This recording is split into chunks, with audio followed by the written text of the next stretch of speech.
This video on bookkeeping shown in QuickBooks, I'll start with a look at an unconventional entry, and then I'll continue with undeposited funds. So we're in our QuickBooks here. Company, make general journal entry, and I recommend watching my prior videos on the basics of a journal entry. In this scenario, I'm going to make up a fake situation where in a business, if, for example, you have a cell phone for the company, and you may switch cell phone companies. I'm not sure if it works this way anymore, but in some cases, when you would cancel and move to another one, you may have overpaid a little bit. And this example works for any vendor you overpay for any reason, and they send you a check back. So what you do is, if you have that check in your hand, you'd come and make a journal entry. Now, this is my second attempt. I had a technical error earlier. So I'm just going to use the journal entry I already had. Here's the journal entry. The date you received the check, that's not that specific. And the journal entry number, which in my journal entries I just let it chronologically increase. You can make this whatever you want and save it. It's fine. Any characters, letters, numbers, but I just let it go forward. So I kind of stay on track with my numbers. But I made up a $40 check. I'm not going to show a fake check. But you just assume this is from a cell phone company or any vendor that owed you money. So what we do is we debit to raise up the undeposited funds, which is an other current liability. I apologize, an other current asset. And then the credit, for every debit, you need equal credits. For every credit, you need to make equal debit or debits. So here we are. Debit, and this would populate the undeposited funds.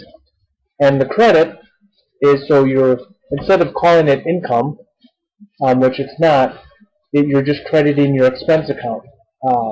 Generally, when you have an expense, like a cell phone account, you monthly would pay a fee. Money goes out, crediting the bank account, you less that money, and you would debit the expense account, raising that expense to show the higher expense. This is just the opposite, and it's easy enough to do in a journal entry.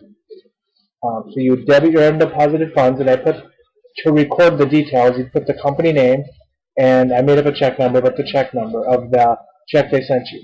It's that easy. You're just crediting your expense because you've overshot it, and it's something you'd apply towards an invoice because that wouldn't make any sense to have an invoice.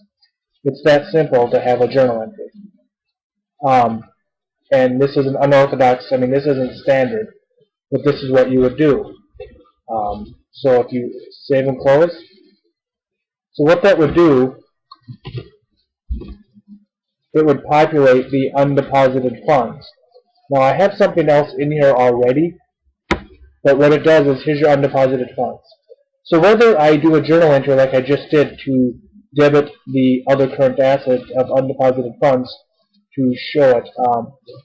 For example, when you receive a payment from a customer via a check, which I've got a video on that already, customer receive payment. When you do it through here, and I'll go backwards to find a prior one, which I only have one example.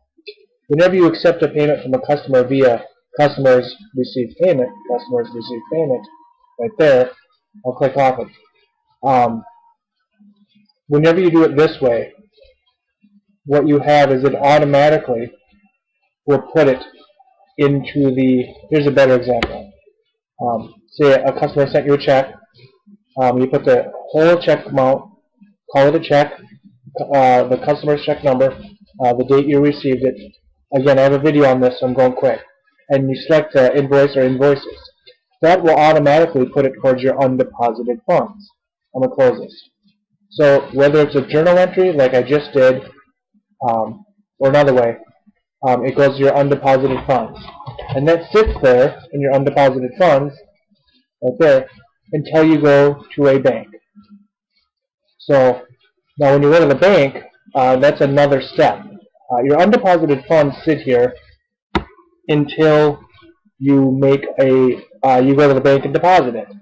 So in part 2 of this, I'll continue on, but I'll just talk about the undeposited funds and making a deposit into the bank and another option. So watch for part 2. Thank you.